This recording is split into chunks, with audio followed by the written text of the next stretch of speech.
Salut à les tous, fragos. c'est Fago. Bienvenue dans ce nouvel épisode de Ciné Café. Aujourd'hui, on se retrouve pour quel film, Pierrot? Eh bien, je crois qu'il y a un nouveau Marvel qui est sorti et vous connaissez notre amour pour l'univers Marvel et surtout pour un personnage en particulier, Spider-Man. Spider-Man, ouais. Évidemment, donc on a foncé le voir Day One Ouais, à la première séance. possible. Et donc, on va vous faire la critique aujourd'hui. Ouais, carrément. On a beaucoup de choses à dire sur le film et ça commence maintenant. Partie no spoil. Parti nos spoil. Bon alors, pour un avis un peu global, qu'est-ce que t'en as pensé? J'attendais beaucoup de ce film.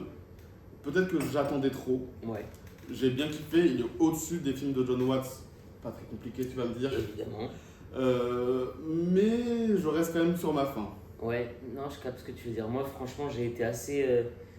Je dirais pas déçu quand même, mais je crois que c'est un des premiers où je me suis autant renseigné. Souvent, j'évite de trop me renseigner pour pas me faire spoiler. Je sais que toi, t'es très comme ça. Je sais que tu suis les scoopers, etc., où ils Ouais. donnent des informations et tout ça. Donc, ça, forcément, t'en apprends un peu et tu prends le risque de te spoiler. Moi, je le fais pas trop de base, à part ce que tu me racontes et tout. Mais là, pour le coup, j'avais vu beaucoup de vidéos théories. Je sais pas pourquoi, j'avais très envie. Peut-être j'étais en manque de Spider-Man. Et du coup, je suis un peu déçu de m'être fait divulguer des choses, tu vois, Ouais. concernant certains personnages, etc. Donc on va pas vous en parler ici. Mais dans l'ensemble, je suis quand même très très content de ce qu'on nous propose. Mais ce qui est un peu dommage, c'est que c'est par rapport au reste. Donc je suis content, mais. En fait, le problème que j'ai eu avec ce film, et c'est ce dont Pierre vient de parler, c'est que du coup, je suis beaucoup les scoopers, les youtubeurs théories, etc. Big up à tous les collègues, etc. sur YouTube. Et globalement, je savais tout ce qui se passait dans le film. Toutes les théories étaient vraies. Et donc, forcément, ça te gâche un peu l'expérience. Ça me fait pareil pour Infinity War. Et après, j'ai repris à apprécier le film. Donc, peut-être que ça va faire la même chose. Peut-être. Mais globalement aussi, c'est un bon film quand même, on va pas se mentir. Mais c'est un film qui est plus prometteur pour la suite que prometteur pour lui-même. Exactement, c'est vraiment Brand New Day. C'est vraiment quoi un bon renouveau de. Vous voyez, on va vous proposer plein de choses, on reprend des trucs, on vous montre, on vous donne un peu ce que vous avez envie. Mais du coup, tu restes un peu sur ta faim. Tu es en mode ah, mais cool, j'ai envie de voir la suite. Mais là, j'ai eu que ça pour l'instant. Peut-être un petit point important à dire aussi, c'est que tous les deux, on est très fans de Marvel. Oui. On aime beaucoup les comics, on aime beaucoup les jeux vidéo Marvel, on aime beaucoup l'univers Marvel en général, on aime beaucoup le MCU. Donc, on est un peu biaisé quand même, mais on reste assez dur parce qu'on les suit depuis tellement d'années maintenant. 20 ans, hein. Ouais, voilà, faut pas nous prendre pour des imbéciles. C'est ça. Moi, le premier Iron Man, je l'ai vu au cinéma, les gars, donc il y a 19 ans. Donc, pour vous dire, je crois qu'il n'y a aucun film Marvel que j'ai pas vu au cinéma. Si, j'ai pas vu The Marvel et Ant-Man 3 au cinéma, mais bon, j'ai rien T'as perdu. rien raté. Rien raté. Je les ai vus après, j'ai rien raté. D'ailleurs, si vous voulez un top film Marvel de nous deux, on pourrait faire ça soit en live, soit sur une vidéo. Vous nous dites en commentaire si ça vous intéresse. Il y a des scènes très impressionnantes. Ouais. Mais après, vous attendez pas non plus à que ce soit un film révolutionnaire et que ça va changer le MCU. C'est pas le but du film, c'est un film sympathique. En fait, si vous aimez Spider-Man et que vous avez été un peu frustré par ces dernières adaptations, beaucoup des scènes de voltige, parce qu'il y en avait vraiment très peu dans les 3 films de John Watts, là, ça fait un peu plaisir quand même. Il y a vraiment des scènes où je me suis dit, ah, c'est cool de revoir New York sous cet angle. Putain, Ouais. j'ai un peu le vertige. Ah, c'est beau et tout. En fait, je trouve ça dommage pour les Spider-Man de Tom Holland. Ça fait quasiment Ouais. 8 films ou 9 films Oui, c'est ça. en tant que Spider-Man. Et pour autant, il n'a pas encore eu le film qui le rendait grâce. Je pensais que ça serait ce film. On y est presque. On y est presque, mais on n'est pas encore du niveau d'un Spider-Man 2 ou d'un The Amazing Spider-Man 2. Alors, je sais qu'il y en a qui détestent The Amazing Spider-Man 2, Ouais. mais je trouve qu'il est très émotionnel comme film. En fait, c'est vraiment ça. C'est cool par rapport à ce qu'on a eu avant. Mais C'est c'est ça. pas non plus oufissime. Mais c'est quand même bien. C'est ça qui est bizarre. C'est quoi. ça qui est bizarre, c'est un peu contradictoire, mais après, ce qui est bien, c'est que du coup, c'est pas un spoil, le film reste strict level, quoi. C'est ce que les gens demandaient. Honnêtement, Tom Holland, pendant toute la promo du film, il a dit « Je suis devenu producteur exécutif du film, j'ai écouté les fans, je suis allé sur internet, je me suis renseigné sur ce qu'ils aimaient pas dans les Spider-Man, ce qu'ils aimaient, et tu sens ce travail-là. Peut-être que même il est trop bien fait, quelque part, mais pour le coup, malgré tous les défauts qu'on dit, c'est un film qui montre un amour pour Spider-Man, un amour pour les comics, un amour pour l'univers Marvel. Et ça, c'est très agréable. Et si vous êtes fan de comics, vous allez quand même apprécier beaucoup de scènes et vous dire « Ah, ça j'ai tel rêve, ça j'ai Ouais. tel rêve, etc. » Donc franchement, c'est sympathique. Maintenant, je pense que justement, il a trop bien fait ses devoirs. On en reparlera en spoiler aussi. Mais effectivement, il y a peut-être trop de choses à mettre. Et quand tu vois les Spider-Man de Sam Raimi ou d'Andrew Garfield, il y avait beaucoup de choses, mais c'était quand même Spider-Man et c'est tout. Là, ça se met tellement dans un univers qui est déjà énorme, vaste, etc., que tout réussir à fourrer dedans, plus le fait de rebooter un peu le Spider-Man de Tom Holland, ça fait beaucoup de choses à faire. Donc le film dure 2h20, il y a 2-3 scènes où quand même je me suis dit, bon... Ouais, je suis d'accord avec toi. Un peu long là, franchement. Holland, il montre un peu plus sa palette de jeux que juste le Spider-Man un peu goofy qu'il y a dans la trilogie d'avant. On dirait qu'ils sont contents de retrouver leur perso, et ça se sent. Et on sent aussi qu'il y a eu du... Ben, c'est ça, un peu d'idée de réal, un peu plus en tout cas que dans la Home trilogie, quoi. Je te propose qu'on passe à la partie spoiler. Ouais, carrément. Et bien écoutez, partie spoiler. Et juste avant la partie spoil, petit big up à nos amis du live qui étaient posés juste là-bas. On vous fait un petit coucou. Si vous ne savez pas de quoi on parle, c'est parce que souvent avec Jason, on fait des lives sur notre compte TikTok, les Fragos. Allez vous abonner. Le nom est juste ici. Et ils ont pu voir en avant-première un peu les coulisses du setup et de comment on a préparé le tournage et de l'intro. Et donc n'hésitez pas à vous abonner à notre TikTok. On fera souvent des lives, vous aurez droit à des petites exclusivités. Exactement, les petites surprises, c'est sur TikTok. Mais du coup, pour le film, Jason, ton avis un peu plus approfondi, t'en as pensé quoi? Et là, tu peux tout spoiler, vas-y, fonce. Globalement, c'est super bien réalisé, il y a des superbes idées de mise en scène. Destin Daniel Cretton, il montre vraiment qu'il est amoureux du personnage et que chez Marvel, c'est quelqu'un. Shang-Chi, j'avais adoré. Et là, il nous remontre un peu son talent. Après, franchement, c'était pas compliqué de faire une meilleure mise en scène que John Watts. Il y a des scènes de voltige, avec des plans en subjectif qui sont vraiment fous. Moi, le seul défaut sur la mise en scène, je dirais trop de ralenti. Je sais pas, c'est pas vraiment la faute de John Watts, c'est la faute de Marvel qui expédie un peu tous ses projets. Il y a certains plans où la CGI, ça se sent. Et en 2026, quand tu as des films comme l'Odyssée qui sortent, au niveau CGI, quand il y en a, c'est parfait. Là, ça pique un peu les yeux et du coup, c'est des CGI. Mais comme en plus on est à l'ère de l'IA, je pense que notre œil s'est beaucoup habitué au faux et que du coup, maintenant, ça nous choque plus le faux qu'il y a quelques années. Tu vois. Mais après, sinon, l'histoire est sympa, un peu rushée. Il y a beaucoup de moments rushés. Ouais, de ouf. Mais parce qu'ils veulent ouvrir tellement d'intrigues tertiaires, secondaires, que forcément il y en a qui se clôturent de manière un peu abrupte. Ouais, je suis complètement d'accord. Donc, un peu déçu. Voilà, globalement, c'est ça. C'est un bon film, mais il m'a déçu. Je m'attendais à un peu mieux. Je te rejoins sur la mise en scène. Comme on a dit 10 000 fois et comme beaucoup de gens disent, ça fait enfin plaisir d'avoir de la mise en scène. On va pas parler, mais qui mettent la caméra dans le masque, c'est un truc qu'on n'a jamais vu. C'est trop bien. Il y en a qui critiquaient. Les gars, on est dans le masque d'Iron Man tout le temps. Ça y est, c'est pas grave. Surtout le masque d'Iron Man, quand il y a les plans subjectifs sur Tony, t'as gavé d'espace noir comme ça, donc, alors que le masque il est serré comme ça. C'est ça, c'est parce que c'est une IA ou je sais pas quoi, tu sais, dedans, mais on s'en fout. Et c'est cool de voir justement d'être sous le masque. Et puis même métaphoriquement, c'est ça, t'es sous le masque de Spider-Man, t'es avec lui, t'es au plus près, tu t'entends sa respiration, tu vois ses yeux. Moi j'ai beaucoup aimé ça. Ils le font pas revenir beaucoup de fois, mais c'est cool. À voir s'ils le feront revenir dans les autres films. On verra, C'est cool qu'il y ait de la mise en scène pour les combats et dans la voltige. Et c'est là que tu dis, mais c'est tellement dommage. Après que tu te sois pris un peu l'effet waouh de No Way Home et du retour des Spidey, tu y réfléchis et tu fais, mais comment tu peux faire une mise en scène si fade avec 3 Spider-Man À part un plan large où tu les vois arriver tous les 3 en mode wouhou. Mais frère, t'as 3 Spider-Man, mais fais une mise en scène de fou. Mais après, voilà, les personnages, c'est cool de les retrouver. J'ai pas compris pourquoi ils ont fait ce truc avec Ned. On voit qu'il y a eu une petite ellipse. Il a son petit bouc, ils en font une petite blague. Et là, on le croise, il est un peu en mode. Streetwear. Ouais, en mode un peu plus dark qu'avant. Il a sa petite barbichette, sa veste en jean. En cuir. Sa veste en cuir. Il va acheter de l'alcool, il achète quasiment un truc de drogue ou d'alcool chelou là. Et il va dans un endroit un peu caché. J'ai cru que moi ça allait être en fait Ned est peut-être devenu méchant quoi. Parce que il a perdu Spider-Man et il a perdu son meilleur pote. En fait, il a perdu un peu ses valeurs et du coup, Peter aurait pu voir l'impact que ça fait de. Tu vois, mais au final, il n'y a pas ton impact. MJ, elle a plutôt une belle vie, elle a un mec. Ned, il a la belle vie aussi. Donc en fait, ça aurait été cool de montrer l'impact que ça a fait qu'ils soient plus dans leur vie. Et qu'ils se disent, ah merde, en fait, par mon choix égoïste de m'enlever, ça leur a créé des trucs, tu vois. Et donc je me suis dit, peut-être ils vont le mettre en mode un peu méchant, tu vois. Et en fait, pas du tout. 3 secondes après, il a plus de barbichette, on dirait plus le même Ned. Pourquoi vous avez fait ça? Du coup, enlever cette scène, elle sert à quoi en fait?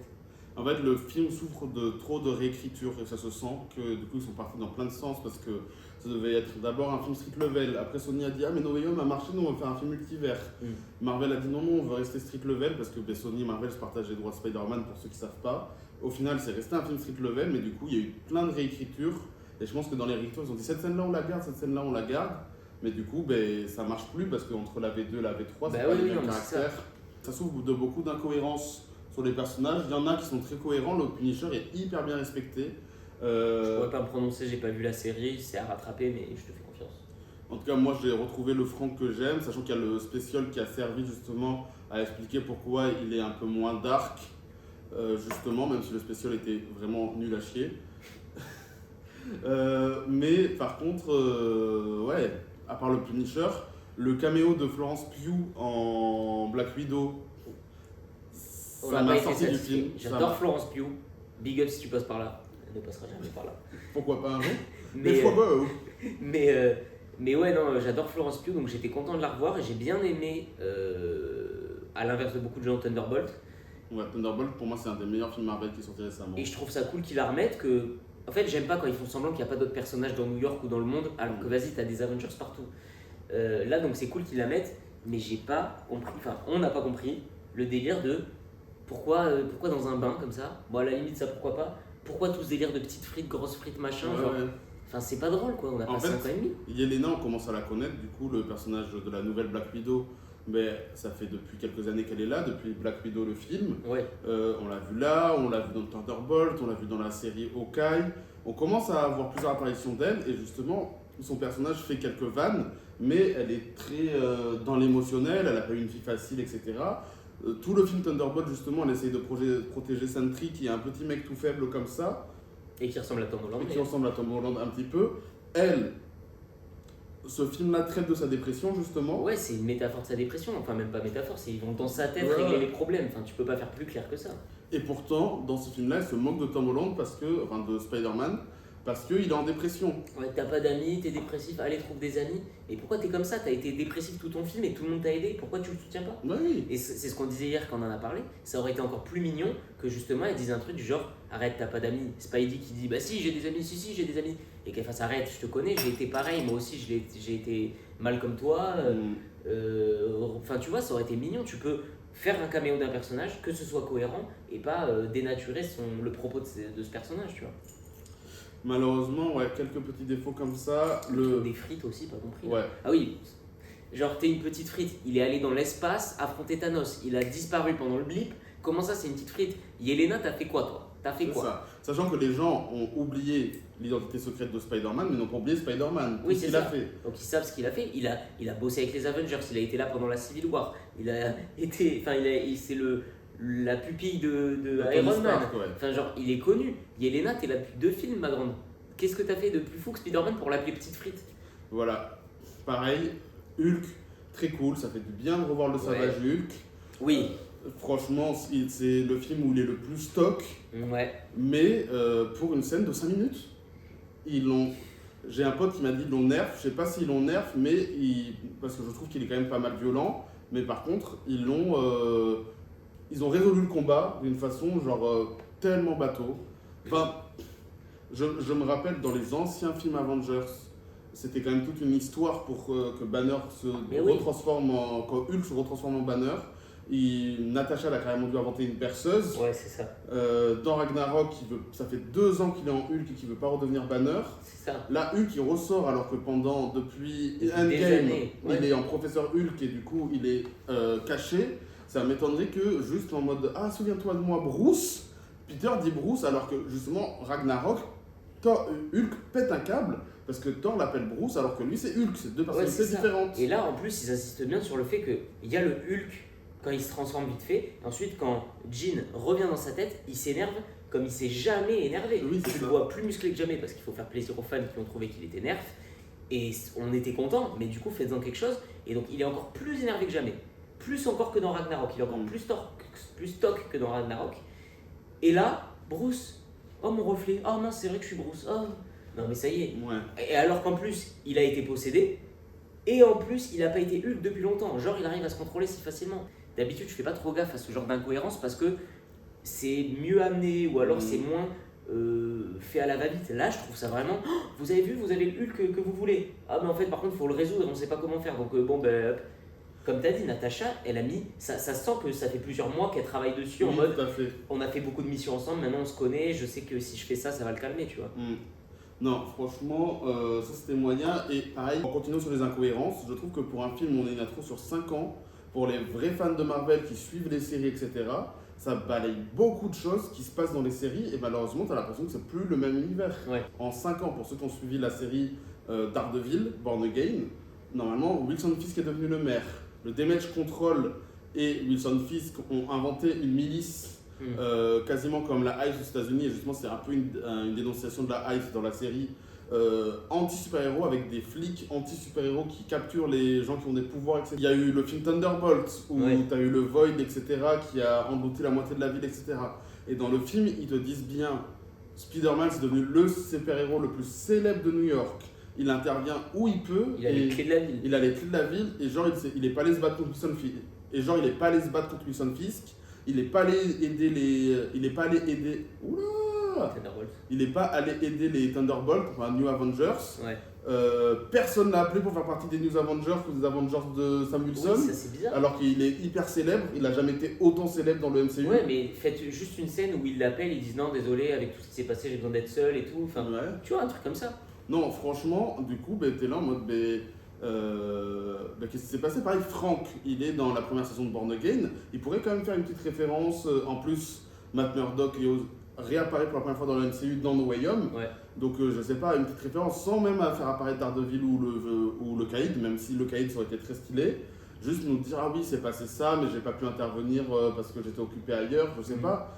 Enfin, c'est un truc de fou. Et pareil, je reviens sur les trucs. Damage Control aussi, il pourchasse dans la série Wonder Man toujours les super-héros. Et je comprends pas pourquoi Spider-Man il serait toléré aussi. Ah oui. Pourquoi ils pourchassent tous les super-héros sauf Spider-Man. Ouais, parce qu'ils le disent dans le film là que ça devient leur pote, mais c'est à ce moment-là. Et puis ça se fait à 10 000 que c'est des traîtres, quoi. Il n'y a pas de twist. Ouais, et là on retrouve le côté un peu naïf de Spider-Man que j'aurais espéré qu'ils enlèvent un petit peu. C'est quand même eux qui arrêtent Peter dans No Way Home et qui provoquent tout ça. Hein. Et Peter qui provoque qu'il ne peut pas aller au MIT et qui a déclenché après tout le film. Et non, là il les a pardonnés, c'est normal, il n'essaie pas de les démanteler, etc. Tu vois. Clairement. Aussi, on est allé le voir avec M de la prod, et à un moment, pendant une scène d'action, elle m'a dit on dirait les jeux Spider-Man. Oui. Et elle qui a pas trop joué non plus, elle a quand même trouvé ça, et ça c'est quand même un bon point. Genre, ça rappelle vraiment le côté, je sais pas si vous y avez joué, on les a beaucoup fait. Ça rappelle vraiment ces combats où tu glisses up, tu fais des petits trucs, tu fais des combos, etc. Et ça fait plaisir. Parce que quand ils jouent, t'as l'impression d'être Spider-Man. Les jeux sont vraiment bien. Les jeux Insomniac sont vraiment bien. Et donc ça fait plaisir de voir qu'ils se sont un peu inspirés de ça. Et en plus, c'est pas une théorie parce que du coup, ils l'ont dit en interview que pour les scènes de combat, ils se sont inspirés des jeux Insomniac. Et ça se sent et c'est cool. Mais il n'y a pas autant de ralentis dans les jeux. Oui, bon, on en a parlé dans la partie non spoil, mais les ralentis. Au début, je peux comprendre parce que c'est un peu le début, on explique ce qui s'est passé pendant 5 ans, on voit tous les méchants qu'il a affrontés, c'est des références à des pages de comics. Donc, ok, à la limite au début. Mais après, tout le long du film, toutes les scènes de combat, t'as au moins un ralenti à chaque scène de combat. Au bout d'un moment, c'est bon, on a compris. Quand c'est niveau important au niveau scénaristique, genre quand il a ses sens décuplés et tout, justement, peut-être jouez-en plus là-dessus. Oui, c'est le moindre frottement. Ben, du coup, tu le vois au ralenti parce que tu captes qu'il va mettre un coup de poing, donc il sait l'arrêter parce qu'il voit tout. Et de voir ça comme Spider-Man, vous verrez, ça on l'a jamais trop vu. Oui, c'est vrai. Là, on a juste vu une goutte qui tombe, un bruit de pigeon, un machin, et donc c'est stylé, mais faites ça pendant un combat un peu à la Sherlock de Robert Downey Jr. Oui, ça serait très stylé. Il analyse chaque mouvement et c'est pour ça que c'est instinctif et qu'il arrive à. Et que là, ce soit encore plus développé, tu vois. Mais non, c'est juste des ralentis parce que quelqu'un saute. Est-ce qu'il va shuriken? Non, mais après là, c'est vrai qu'on vous dit beaucoup les défauts du film, il y a des très grandes qualités, mais je pense que c'est parce qu'on a été déçus. Mais après, voilà, il y a quand même une mise en scène, il y a des scènes de voltige qui sont. Ouais, mais tu vois, on répète ça, mais à part ça, l'histoire est cool. Si, en point positif, Jean Grey, Sadie Sink, l'actrice, je la trouve trop bien et hyper charismatique pour le rôle. Et je trouve qu'elle est plus charismatique que toutes les Jean Grey qu'il y a eu. Désolé. J'en parlais avec T de la prod hier. Jean Grey des anciens X-Men, on la voit pas tant pour s'attacher à elle et pour se dire ah ok, puis X-Men 3 est un peu mal fait donc tu comprends pas trop le Dark Phoenix. Dans Dark Phoenix lui-même, n'en parlons même pas, c'est une catastrophe le film et je trouve que Sophie Turner, a pas, Pas le charisme. a pour pas le jouer Jean Grey. charisme pour jouer Dark Phoenix. Jean Grey pourquoi pas, mais Dark Phoenix non. Et on l'a pas assez suivi pour comprendre que waouh, là en un film qui n'est même pas X-Men et où elle est même pas le personnage un des personnages principaux, elle est badass, elle en impose, elle est fragile, elle a l'air c'est quoi le mot? Traumatisé. Ouais, fébrile, c'est. Ouais, fébrile. Elle a l'air fébrile au point où tu sens qu'elle a tellement de potentiel qu'elle peut péter un plomb. Et là, je suis en mode, ah oui, là, s'il faut un Dark Phoenix, je comprends. Oui, Là, elle peut faire flipper. Elle a quand même bloqué un kilomètre, une périphérie d'1 kilomètre de New York, enfin, tu vois. Non, franchement, c'est un très beau. Non, franchement, Jean Grey, c'est un des points positifs du film. Honnêtement, ils l'ont hyper bien réussi. Le développement de Spider-Man, quand même, est super bien réussi. Les costumes sont très beaux de tout le monde. Le Scorpion, son nouveau costume. Spidey, son nouveau costume. Les costumes des méchants. Et on parlait des moments un peu longs, tu vois, il y a 2-3 fois. Un peu ça m'a fait ça avec le moment avec Yelena, alors j'étais content, après j'étais en mode c'est bon, on a compris la frite, on a compris ça. Il y a 2 scènes quoi. Ouais, et par contre, quand il y a eu le flashback avec Jean Grey et sa sœur, je sais pas si dans les comics elle a une sœur d'ailleurs. Je crois pas. Les gros fans de comics, dites-nous en commentaire si elle a une sœur, mais je crois qu'ils ont un peu réinventé son origin story Bah, c'est bien pour un peu faire le twist de qui c'est et tout, et pour lui donner une origine. Puis en plus, ça entache pas ce qu'elle vient après, vu qu'elle est plus là, sa sœur. Oui. Mais donc, quand le flashback a commencé, j'ai un peu fait genre, j'ai pas envie de voir ça, je m'en fous. Et au final, le flashback est passé très vite. Et je me suis étonné d'être pris dedans. Et de carrément, quand on est revenu à la réalité, j'ai fait en mode, oh putain, oui, c'est vrai, c'était un flashback. Genre, j'ai beaucoup aimé l'émotion du truc. Non, mais en fait, c'est là où Destin Daniel Cretton est quand même assez fort, c'est que le film est très émotionnel en plus d'être très beau visuellement, enfin très beau visuellement pour un film Marvel. Beau visuellement. Beau visuellement. Et du coup, c'est ça qui fait que tu rentres dans le film. Tu as des belles images au niveau des émotions, et c'est ça que j'aime bien dans les Spider-Man, et c'est pour ça qu'on aime les The Amazing aussi. C'est que c'est des films c'est quasiment des rom-coms en fait, hein, ouais. les The Amazing. Et là, pour le coup, oui, là, tu es dans les émotions de Peter, tu as le deuil de sa tante qui est traité dans le film, ouais. tu as sa relation avec MJ. Pour toutes les personnes qui n'aiment pas MJ et Ned, désolé, ils ne sont pas effacés de l'histoire, mais au contraire, ils ont quand même une bonne place, mais ils sont traités intelligemment, je trouve. Ouais. Je trouve aussi que Tante May, je me suis jamais trop attaché à cette Tante May là, tu vois. Elle arrive, elle est pas trop là, elle meurt assez vite. Donc je me suis jamais trop attaché, mais là pour le coup je suis content qu'il la ramène et que même morte et plus là, c'est elle qui sauve un peu au final, qui résout la situation et tu dis ah ok, donc on n'a pas vu l'oncle Ben, on n'a jamais vu l'oncle Ben de Tom Holland, mais du coup c'est sa tante qui a pris la place et c'est cool que là il la ramène et qu'elle ait encore un impact sur sa vie et carrément même sur Jean Grey, je trouve ça bien. Ouais, en fait elle prend la place de l'oncle Ben dans Spider-Man 2, où il y avait les flashbacks dans sa tête, et là c'est à peu près le même gimmick. Sauf que du coup ça va plus loin justement comme tu dis vu qu'elle est Jean Grey et ça c'est fou et puis l'actrice est une très bonne actrice. Je la connaissais pas avant Civil War et après depuis j'ai vu d'autres films avec elle et des séries. Marissa Tomei elle s'appelle et c'est une très bonne actrice qui peut jouer. Là elle joue un peu la tante naïve mais par exemple dans la série Empire où il y a le premier War Machine qui est le personnage principal dedans, une série sur un empire musical noir à New York etc. Elle joue un peu une antagoniste, etc. dedans, et elle joue super bien. Stylé. Et là, je trouve qu'elle montre aussi sa palette d'acteurs, d'actrices en tout cas, pour quoi, 2 scènes, 3 scènes. 2 scènes, et encore, c'est la même scène qui revient. Oui, qui revient en boucle. Mais ouais. Non, tous les acteurs jouent très très bien. Le moment aussi où comment Jean Grey se déplace avec tous les personnages, tous les figurants qui font ça, déjà ça demande du travail pour faire autant de figurants, que les figurants soient coordonnés et tout. Sachant que c'est les 3 ou 4 fois elle le fait, c'est des plans séquences. Ouais, c'est ça. Enfin, c'est des fois non, des fois oui, mais genre il y a vraiment tout un mouvement, tac, tac, et quand elle le fait dans toute la rue, c'est très stylé de coordination et ça met un truc un peu. Enfin, ça met un truc corporel dans son pouvoir et je trouve ça bien. Et le moment où elle se fait passer pour MJ, où ils s'embrassent et elle fait vraiment, t'as cru qu'avec un bisou j'allais me retrouver ma mémoire et tout, c'est très stylé. Les dernières secondes, je m'y suis attendu, mais c'est pas le plus important. C'est que ça te fait vraiment un choc de oh là, elle est pas cool, là ça se fait pas. Ouais, genre là, elle est venue lui piquer dans les émotions. Ouais. Et en fait, après, tu comprends, tu dis attends, ils ont piqué sa sœur, elle va faire tout pour la récupérer. Donc, et je trouve ça cool. Non, son personnage est bien fait. Après, c'est ce qu'on dit, ça ouvre beaucoup d'intrigues. Donc, on veut mettre ça pour préparer les X-Men. On veut mettre Tom Holland qui recommence un peu une nouvelle histoire parce que ses potes ont oublié son existence. On veut mettre Bruce Banner parce qu'il faut le mettre et que voilà, on aime bien Mark Ruffalo. Mais du coup, il faut le développer comme les fans attendent mais en même temps, on peut pas tout faire parce que c'est pas un film Hulk. Mais qu'est-ce qu'ils attendent pour faire un film Hulk au pire? Ouais, mais je crois que c'est une question de droit pour les films Hulk, parce qu'ils n'ont pas le droit d'utiliser en film solo. Ah ouais, d'accord. Ouais. Pauvre Mark Ruffalo. Ouais. Du coup, Ça commence à se faire vieux, le pauvre. ouais, le Punisher, pareil, on veut le mettre, mais du coup, en fait, c'est pareil, comme tu disais, il a bien fait ses devoirs, mais peut-être un peu trop. Je pense que le film, c'est tout ça, tu vois. Destin Daniel Cretton, là, il a voulu bien montrer que vous avez vu, je connais bien les comics, donc on fait bien les plans des comics et tout, mais du coup, des fois, t'es pas obligé. En fait, c'est des adaptations. Il y a des trucs où on a justement envie d'être surpris. Et moi qui n'avais pas du tout vent de l'histoire de Frank qui tue Spider-Man, On vous met ici la photo. la photo, tu vois, cette photo, à la limite, refaites-la. Il se fait tuer par quelqu'un d'autre. Et vous faites le plan, ah, c'est le plan comme dans le comics. On n'a pas besoin que la même chose amène au même plan. Je trouve ça ridicule que Frank tue. Après, encore une fois, j'ai pas vu la série, mais il est pas teubé non plus. Il est impulsif, mais il est pas teubé. Genre, en fait, tu le vois à la mise en scène, il se prépare et machin. Je trouve ça bizarre que toute la scène qui suit, il n'y ait pas eu d'autres plans sur lui en mode ah, est-ce que Jean Grey va s'énerver, est-ce que je tire pas. Non, en fait, il filme que Spider-Man et il arrive à raisonner Jean Grey et tout grâce à Tante May et tout. Et là, pouf, coup de feu, et tu fais oh putain, c'est vrai, il y avait Frank. Et genre quoi, il l'a vu, il s'est dit ah, elle est calme, pouf, je la shoot. Je trouve ça ridicule. Ouais, surtout pour comment c'est traité après. Oui. À la limite, ça c'est ridicule, mais à la limite, vous voulez reprendre le plan du comics, vous nous faites vraiment le Punisher qui arrive avec Spider-Man mort.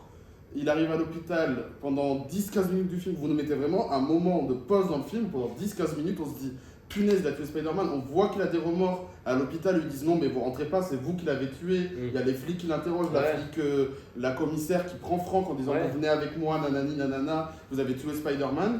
Et après, si vous voulez vraiment garder le gimmick, que ce soit Jean Grey qui sauve Spider-Man, mais c'est la petite surprise à la fin. Mais là, c'est résolu en 5 secondes. T'as le plan du comics, il dure une demi-seconde. En plus, il est même pas très long, donc t'as même pas le temps de dire c'est iconique. Ouais, c'est ça. Il est même pas très beau au final. Il est même pas très beau. C'est juste un ralenti d'une demi-seconde où tu te vois comme ça en mode ah, j'ai fait mon devoir, c'est la couverture. Et après, la scène d'après, Tom Holland qui se réveille, et du coup t'as même pas le temps d'y croire qu'il était mort, et pourtant je commençais à avoir les larmes qui montaient, j'étais en mode punaise, ils vont vraiment le tuer, ça va se finir comme ça. Je me suis dit peut-être qu'il va mourir, je trouvais ça ridicule comment il le tue, mais je me suis dit bon bah tant pis, c'est comme ça. Et en fait non. T'es touché, et bien dégage, t'es pas touché, il est pas mort. Et c'est un des défauts que j'ai du film, il ouvre beaucoup de choses pour enfermer très peu. À la fin du film, on ne sait toujours pas pourquoi Jean Grey, une mutante X-Men, a développé ses pouvoirs. Est-ce que c'est une mutante ou pas? Est-ce que c'est une optimisée comme Wanda et Pietro? Est-ce que juste elle a des pouvoirs comme Spidey? Spider-Man, on ne sait pas à quoi est due sa mutation. Dans le film, ils te disent vite fait, oui, c'est un peu comme dans Spider-Man 2, il a eu trop d'émotions, etc. Mais bon, t'as vu tout ce qui s'est passé dans No Way Home, etc. Et dans tous ces films, le mec a disparu, il s'est fait flipper pendant 5 ans. Il a perdu Tony. Il a perdu sa tante. Il a perdu tous ses amis. En plus, à la fin de No Way Home, il est déjà très très violent. Je veux dire, la scène de combat contre le bouffon vert sur le bouclier, là. Tu vois toute la violence qu'il a, et pourtant il n'a pas les yeux noirs et la mutation, etc. Et là, ça m'étonnerait que ce soit la seule excuse. Moi, je m'attendais à qu'ils me disent soit ils mutent, et en fait, ils vont nous en faire un X-Men, parce que vu que la prochaine saga, c'est les mutants. Ou alors il va avoir encore plus de pouvoir. Soit il a le symbiote, soit je sais pas. Comme ça. Mais en fait, non, il n'y a pas d'explication. Non, c'est vraiment ça le problème, c'est qu'il y a trop de trucs ouverts. Et qui ne ferment pas ou qui ne donnent pas des résolutions satisfaisantes. Moi, je suis désolé, je reviens sur le truc du Punisher. Je trouve ça vraiment chelou, comme je t'ai dit hier. Je pense qu'ils avaient peut-être tourné des plans où il est là, il les vise de loin, il est en mode je tire pas, mais qui se sont dit en fait, ce serait ridicule qu'on mette ces plans parce qu'il n'y a aucune raison qu'il tire. Et dans n'importe quel film, tu verrais Jean Grey s'énerver de plus en plus, au point où le Punisher il dit mais je peux pas, bon faut que je la tue, même si Spidey ne m'a dit de pas le faire, bon allez je tire.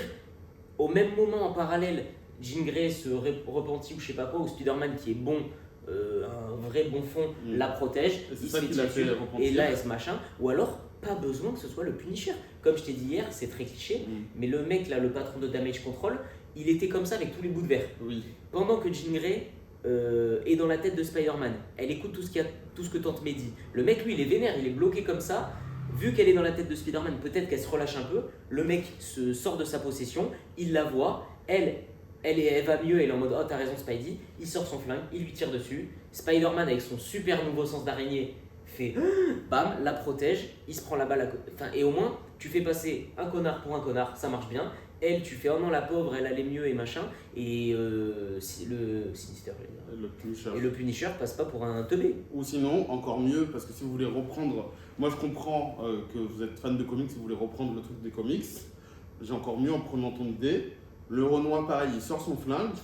À ce moment-là, Frank veut tirer sur le Renoir pour l'empêcher de tuer Jean Grey parce qu'il a vu qu'elle s'est repentie. Ouais. Sauf que du coup, je sais pas comment Spidey protège quand même le Renoir parce qu'il veut pas qu'on tue des gens et il se fait tirer dessus. Ouais, mais dans les comics, pourquoi il tire sur Spider-Man? C'est pendant la Civil War. Ah mais voilà, c'est qu'il y a une vraie raison, c'est que c'est la guerre, il veut le tuer. Même Peter le pardonne hyper facilement de lui avoir tiré dessus. Oui, c'est ça. Mais ok, c'est un Peter naïf qui est bon, etc. Mais il pourrait dire je te pardonne, mais on se parle plus, tu m'as tiré dessus. Ouais. Puis justement, ils font que dire c'est un mec impulsif et il a des décisions radicales, mais on le voit pas vraiment. Il tire sur qui? Sur Spider-Man qui esquive et sur Hulk qui ressent pas les balles. Ouais. Mais par contre, sur les autres, on comprend qu'il fait que le dire. Il dit non, mais on va le faire à ma méthode, on va le faire à ma manière et tout. Mais alors fais-le. Franchement, je le trouve cool. C'est vraiment juste la scène de fin qui m'a déçu. Et en fait, toute la fin d'ailleurs. Même le côté. Non, après. Et niveau. Je reprends un gauche. Et sinon, côté MJ et tout ça, pareil, je trouve ça cool que du coup ce soit pas tout résolu en un film, bam, on s'embrasse, ça va mieux. Mais au final, ils se foutent de la. Faut que j'arrête de dire dedans.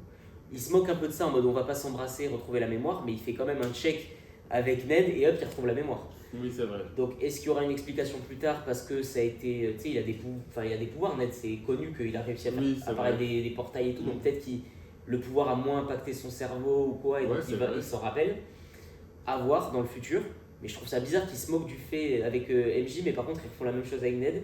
Mais par contre, à contrario, je trouve ça cool qu'ils aient pas tout résolu dans ce film. Oui. Ils en gardent pour plus tard. Ils en gardent pour plus tard, comme ça ce n'est pas trop facile. On sait même pas si Peter et MJ vont se remettre ensemble à un moment donné. Ils restent amis, et c'est bien.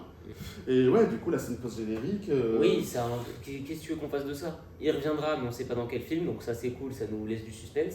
Mais il est dans l'espace. C'est pas un happening de fou parce qu'il a déjà été dans l'espace. C'est ça, et en plus, du coup, ça n'a aucun sens avec le Speeder Tracker. Parce que du coup, le plan c'est le Speeder Tracker.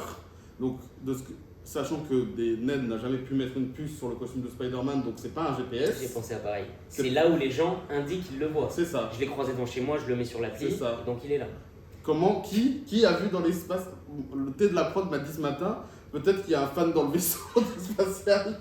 Peut-être, hein, c'est peut-être ça leur explication. Peut-être sur un net dans le vaisseau ou quoi, mais vas-y. Non, des fois, il vaut mieux pas mettre de scène post-générique. Ouais, ou tu l'as fait mieux. Enfin, on est quand même sur le film juste avant Doomsday. Là, le prochain film Marvel, c'est Avengers Doomsday. Je trouve que dans la saga de l'infini, ils arrivaient beaucoup plus à nous hyper pour les prochains Avengers et que. Je sais pas, ils nous mettaient des bandes annonces dans c'est quel film avant Avengers 1? C'est Captain America, je crois, le dernier. Ils avaient mis une bande annonce. Ils avaient mis la première bande annonce Avengers 1. Tu voyais Thanos qui se retournait dans je sais plus quoi, qui disait je vais m'en occuper. Enfin, on arrivait à typer au fur et à mesure. Là, Doom, c'est. Vous avez typé, non? C'est Robert Downey Jr., c'est bon, ça suffit. Gros point positif pour le premier générique de fin. J'ai beaucoup aimé que ce soit en mode vlog un petit peu et que ce soit des plans sur New York, que ce soit pas en effets spéciaux. C'était franchement super beau. C'est ce que j'ai discuté avec T de la prod hier, c'est que ça donne envie d'aller à New York.